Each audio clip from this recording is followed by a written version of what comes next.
Hello everyone. तो आज हम लोग इतिहास पे डिस्कस करेंगे। जीएस का एक टॉपिक इतिहास, जिससे लगभग 2 से 3 क्वेश्चन हर एग्जाम में बनते हैं। तो आज हम इतिहास के बारे में जानेंगे और आज ये हमारी पहला ही दिन है, शुरुआत है। इसके बाद हम पूरा इतिहास पढ़ाएंगे अगर आप लोगों का रिस्पॉन्स अच्छा रहता है तो। ठीक है, तो आज हम इतिहास के बारे में जानेंगे। इतिहास होता क्या है, इतिहास में कौन सी घटनाएं आती हैं, क्या क्या आता है, ये सब हमें जानना होता है। आधे लोग तो यही नहीं जानते हैं कि इतिहास का मतलब क्या होता है। इतिहास का मतलब ये नहीं कि जो पहले घटनाएं हुई हो, जैसे आज से पहले जिस समय मैं पढ़ा रहा हूँ, सुबह मैंने कोई कार्य किया वो इतिहास हो गया, नहीं। अतीत की वे घटनाएं, अतीत मतलब पहले की, अतीत की घटनाएं जिसका कोई साक्ष्य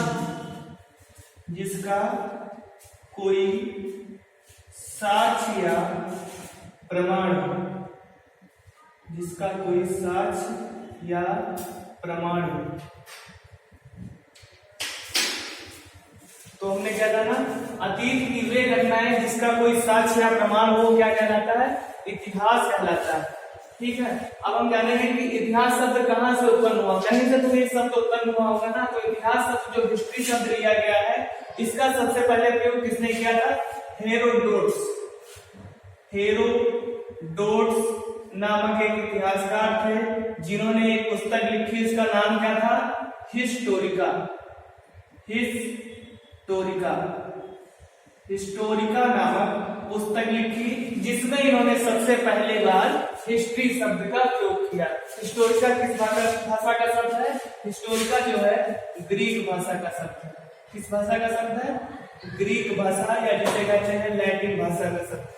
ठीक है, तो अब हम जानेंगे इतिहास को हमें पूरा इतिहास नहीं पढ़ना है, क्योंकि एग्जाम में सिर्फ और सिर्फ भारत का इतिहास आता है, विश्व का इतिहास नहीं आता है। विश्व का इतिहास अगर आपको पढ़ना है तो यूपीएससी, अगर आप आईएएस वगैरह में आपका ऑप्शनल विषय रहता है, ऑप्शनल सब्जेक्ट रहता है, तो आप विश्व का इतिहास पढ़िए, लेकिन हमें इतने ऊंचे लेवल तक नहीं जाना है। ठीक है, तो हमें सिर्फ भारत का इतिहास पढ़ना है। और भारत के इतिहास को हमारे इतिहासकारों ने किस तरीके से विभाजित किया है, प्राचीन भारत, मध्यकालीन भारत और आधुनिक भारत। इसको समय के हिसाब से विभाजित किया है कुछ ने इसको शासन के हिसाब से विभाजित किया है, और कुछ लोगों ने इसको जो प्रमाण मिले उसके हिसाब से विभाजित किया है। तो ये जो हमने ये डिवाइडेशन किया है, किस आधार पर है, जिस हिसाब से शासन किया गया। तो प्राचीन भारत में हम लोगों पे किसका शासन था, आर्यों का या फिर हिंदुओं का, या हिंदू शासन था। कौन सा शासन था, हिंदू लोगों का शासन था। ठीक, इसमें कुषाण शक वगैरह से बातें हैं। मध्यकालीन भारत के लोगों पे किसका शासन था, मुस्लिम्स का शासन था लोगों पे, जिसमें तुर्क आए, अरबी आए, अफगानी आए और कई लोग आए। ठीक है, तो मध्यकालीन भारत पर किस लोगों का शासन था, मुस्लिम लोगों का शासन था। उसके बाद आते हैं आधुनिक भारत में। तो आधुनिक भारत में किन लोगों का शासन था, हम पे ब्रिटिश या अंग्रेज। तो सर भारत को जो है 3 भागों में बांटा गया। कैसे, पहले हिंदुओं ने हम पे शासन किया, उसके बाद मुस्लिमों ने शासन किया, उसके बाद ब्रिटिशों ने शासन किया, फिर जाके हम अपना संविधान बना पाए और आजादी पा पाए। ठीक है, तो उसके बाद प्राचीन भारत को भी 3 भागों में डिवाइडेड किया गया। कैसे, प्रागैतिहासिक काल, आद्यैतिहासिक काल और ऐतिहासिक काल। प्रागैतिहासिक का मतलब है कि जिसके बारे में कोई साक्ष्य प्रमाण मौजूद ना हो, सिर्फ और सिर्फ हमें क्या मालूम है इसके बारे में कि औजार थे, इसमें उन औजारों से हमने पता किया। इसमें कोई लिपि का विकास नहीं हुआ था, कोई भी अभिलेख हमें नहीं मिला। इसके बाद आते हैं आद्यैतिहासिक में। इन लोगों ने लिपि तो बनाई, लेकिन ऐसी लिपि बनाई जिसे हम अभी तक समझ ही नहीं पाए, तो इसलिए इसे आद्यैतिहासिक कहते हैं। इसमें अभिलेख मिले हमें, कई कब्रें टाइप की मिली, लेकिन उससे हम इतिहास को नहीं जान सकते, उनको पढ़ पाना असंभव। उसके बाद आया ऐतिहासिक काल। इस काल में कांसे की भी खोज हुई, इसलिए इसे क्या कहते हैं, कांस्य युग। तो इन लोगों ने एक अपनी खास तरह की लिपि विकसित की थी, मतलब चित्रात्मक लिपि, मछलियों की आकृति और कई जीवों की आकृति बना के उसको कुछ इतिहासकारों ने अपने अपने तरीकों से पढ़ा, लेकिन पूर्णतः नहीं पढ़ा जा सका। इसके बाद का जो इतिहास होता है उसके हमें अभिलेख भी प्राप्त होते हैं, लिपि भी प्राप्त होती है, और जो कुछ लिखा गया तब इतिहासकार आने लगे, क्योंकि अरबी इतिहासकार आ रहे हैं तो उन्होंने अपनी लिपि भी थी, उनकी भाषा भी थी, इसलिए मध्यकालीन भारत जो है माना जाता है कब से कब तक माना जाता है 712 ईस्वी से 1707 ईस्वी तक। ठीक है, तो मध्यकालीन भारत में ज्यादातर हम लोग कहां से कहां तक पढ़ते हैं, जब मुस्लिमों का पहली बार 712 में जब मीर कासिम करता है, सॉरी मीर कासिम नहीं, मोहम्मद कासिम हमला करता है कब 712 ईस्वी में, तब से क्या भारत में हो जाता है मुस्लिम शासन शुरू हो जाता है। उसके बाद आते हैं आधुनिक भारत। अब आधुनिक भारत हमने 1707 में मध्यकालीन समाप्त किया, तो आधुनिक भारत कहां से शुरू होगा, आधुनिक भारत शुरू होगा 1707 से 1964 तक। अब आप कहेंगे कि सर हमें आजादी तो मिल गई थी 1947 में, फिर 1964 तक क्यों? हम इसके बाद में पढ़ते हैं एक समकालीन भारत एक हिस्सा होता है। ब्रिटिश भारत तो हमारा हो गया 1707 से 1947 तक। उसके बाद हम अपना संविधान बनाने में लग गए और 1950 में हमने अपने संविधान को बना लिया। और इसके बाद 1947 से लेकर जब तक नेहरू जी जिंदा रहे, जवाहरलाल नेहरू की जब तक मृत्यु नहीं हो गई, तब तक उसे क्या कहा गया, समकालीन भारत। तो 1964 में, ये डेट याद रखना, 1964 में जवाहरलाल नेहरू की मृत्यु, जवाहरलाल नेहरू की मृत्यु। ठीक है, इसके बाद 1707 से 1947 ये ब्रिटिश भारत रहा, लेकिन एक समय में कंपनी का शासन था, जो कंपनी ईस्ट इंडिया कंपनी जो सिर्फ हमारे यहाँ व्यापार करने आई थी। लेकिन उसके बाद देखा गया कि कंपनी से कई जो वहां के ब्रिटेन के लोग थे, जो शासक वर्ग के लोग थे या ऊंचे तबके के लोग थे, उनमें मतभेद पैदा हो गया। उनमें मतभेद यह पैदा हुआ कि कंपनी जो उनको एकाधिकार व्यापार पर प्राप्त हो रहा था, तो इससे वहां के जो शासक वर्ग के लोग थे उन पे तो कोई असर नहीं पड़ रहा था, उनका टैक्स तो उतना ही पड़ रहा था जितना पहले पड़ता था। तो उन लोगों ने इसके खिलाफ विद्रोह किया और कहा कि जो कंपनी वहां से पैसा लाती है उस पैसे का प्रयोग कर हमारे टैक्सों में भारी छूट दी जाए। तो कंपनी का शासन, जो ईस्ट इंडिया कंपनी का शासन व्यापार के लिए रहता है, वो कब तक रहता है 1707 से 1857, जब तक 1857 का सिपाही विद्रोह या 1857 की क्रांति नहीं होती। उसके बाद 1857 में जैसे 1857 की क्रांति होती है, महारानी विक्टोरिया साम्राज्ञी बन के आती है और 1857 से लेकर 1947 तक भारत का शासन का अधिकार सीधे सीधे किसके हाथों में चला जाता है, ब्रिटिश सरकार के हाथों में चला जाता है। ठीक है, इतना हमें हम आपको उधर से समझा रहे हैं, उधर से इसलिए डेट समझाना है ताकि आप उनको डेट में कोई कंफ्यूजन ना रहे। ठीक है, इसके बाद हम आते हैं इधर प्राचीन भारत। प्राचीन भारत में प्रागैतिहासिक, आद्य ऐतिहासिक और ऐतिहासिक। प्रागैतिहासिक के लिए हमने दो भागों में से डिवाइडेड किया, पहला पाषाण युग और दूसरा ताम्र युग। तो पाषाण युग का मतलब समझ रहे हैं, मतलब पत्थरों से ही वो खोजे करते थे, पत्थर के हथियार बनाते थे और पत्थर से ही सब कुछ करते थे, मतलब सारे अपने क्रियाकलाप करते थे, जैसे शिकार करना, उससे अग्नि की खोज, कई प्रकार। तो उन्होंने सबसे पहले हथियार बनाए, पत्थर से हथियार बनाए। तो पूरा पाषाण काल का जो माना जाता है, जो इतिहासकार बताते हैं, उसका जो जो उसका अवधि रहती है वो अननोन, मतलब निश्चित रहे, अननोन से लेकर के 8000 ईसा पूर्व, 8000 ईसा पूर्व तक क्या रहता है, पूरा पाषाण काल। ठीक है सर, 8000 तक पूरा पाषाण काल। पूरा पाषाण काल इसलिए कहा गया क्योंकि इस समय लोग जो हथियार बनाते थे वो सुडौल लगे थे, मतलब टेढ़े मेढ़े अजीब, लेकिन इतने थे कि शिकार कर सके। उसके बाद इन लोगों ने थोड़ा हथियारों में थोड़ी सुडौलता लाई, कुछ अच्छी तरीके से बनाने लगे। तो ये जो मध्य पाषाण काल कहलाता है, इसे क्या कहते हैं, 8000 ईसा पूर्व से लेकर के 4000 ईसा पूर्व। फिर इसके बाद में आता है नवपाषाण काल। ये लोग अपने हथियारों को सुसज्जित बनाने लगे और उसमें थोड़ा बहुत लकड़ी का भी प्रयोग करके, हथौड़ों वगैरह में लकड़ियों का भी प्रयोग करके ये लोग हथियार बनाने लगे। और इसी नवपाषाण काल में सर ये जो 4000 से लेकर के ईसा पूर्व से लेकर के 2000 ईसा पूर्व तक रहेगा। इसी में अग्नि की खोज हुई थी ना, पाषाण काल में ही अग्नि की खोज हुई थी। तो इतना तो हमने जान लिया पाषाण युग। पाषाण युग के बाद ये आपको दिखाई पड़ रहा है ताम्र युग। ताम्र युग में हमें दो चीजें पढ़नी होती है, एक होती है सिंधु घाटी सभ्यता। सिंधु घाटी सभ्यता जिसको कई इतिहासकारों ने अलग अलग तरीकों से बताया कि कैसे नष्ट थी, कैसे क्या हुआ। और उसके बाद आता है क्या, सिंधु घाटी सभ्यता के बाद वैदिक सभ्यता।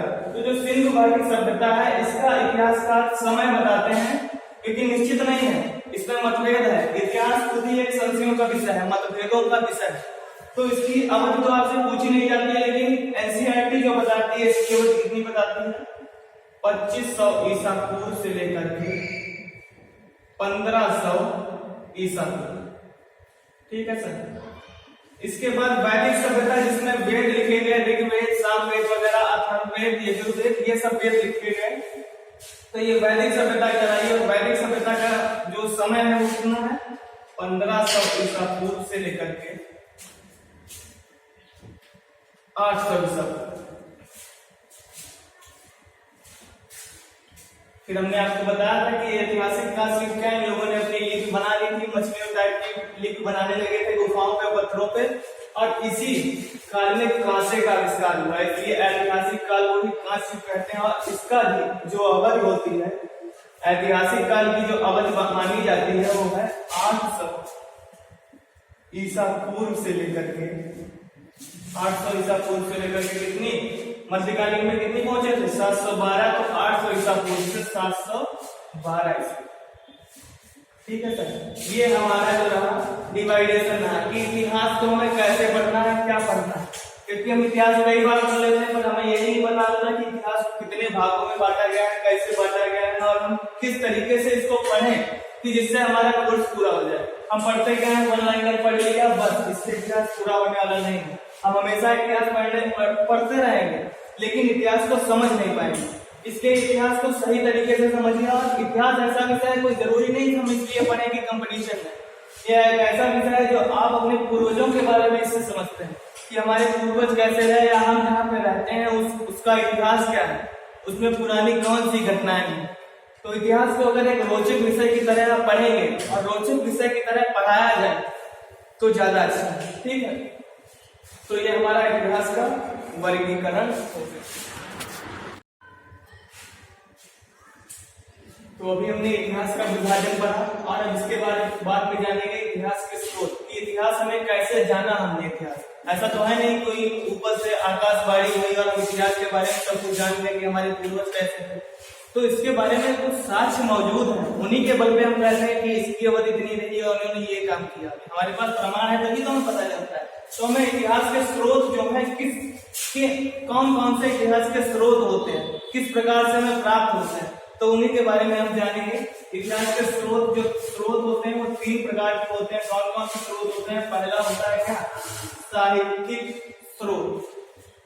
साहित्यिक स्रोत, साहित्यिक स्रोत। उसके बाद क्या आता है, पुरातात्विक स्रोत। पुरातात्विक स्रोत।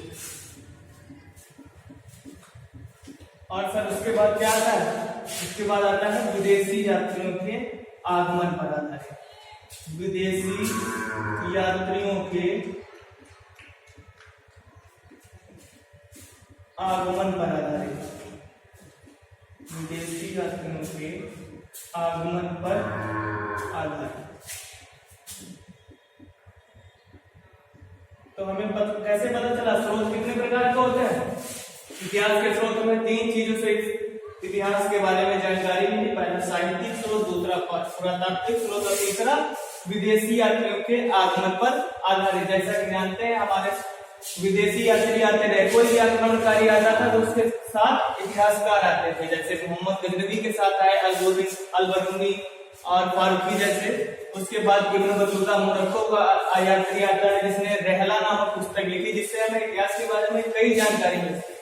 रहला में एक बहुत प्रसिद्ध उसने वृत्तांत बताया था कि कैसे एक छोटी सी लड़की अपने पति के मर जाने पर हाथ में मटकी लेके और जाके जौहर कर देती है। तो कई यात्रा वृत्तांत लिखे गए, रहला लिखा गया। गया और कई यात्री आए, फाहियान आया, कई यात्री आए, तो उन्हीं के आधार पर हम कैसे जानते हैं, इतिहास जानते हैं। तो पहला एक तो हो गया साहित्यिक स्रोत, और साहित्यिक स्रोत में भी एक तो इतिहासकारों ने लिखा साहित्यिक स्रोत, और दूसरा क्या, धर्म के आधार पर धार्मिक साहित्य जो लिखा गया, धार्मिक साहित्य एक हो गया हमारा धार्मिक, और दूसरा इतिहासकारों द्वारा।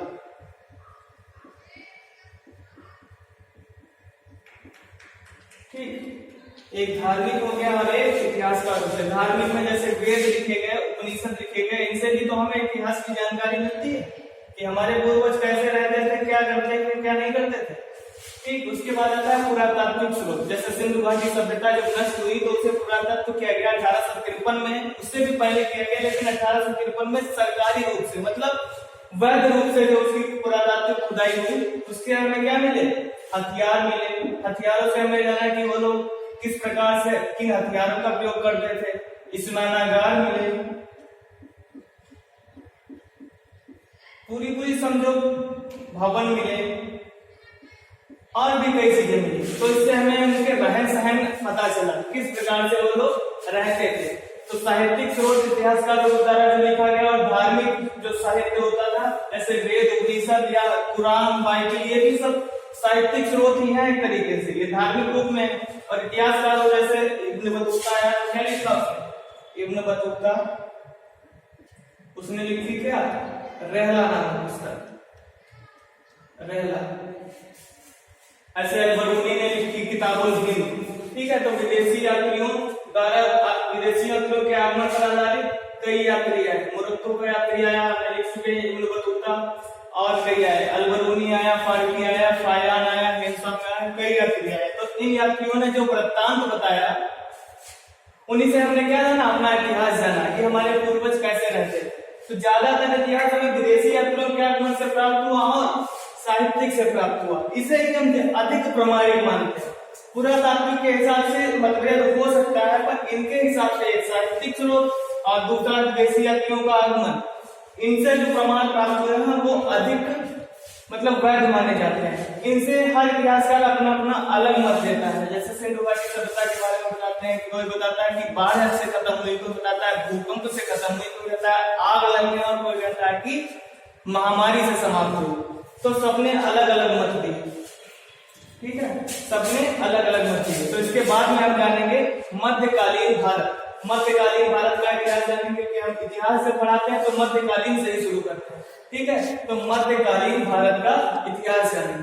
ठीक है, आगे तो हमने इतिहास का विभाजन भी जान लिया और इतिहास के स्रोत भी जान लिए। तो जैसा हमने बताया था आपको कि मध्यकालीन भारत से हम शुरुआत करेंगे, तो मध्यकालीन भारत से शुरुआत करते हैं। मध्यकालीन भारत की इतिहास मतलब मुस्लिमों का आक्रमण, मतलब मुस्लिमों का शासन।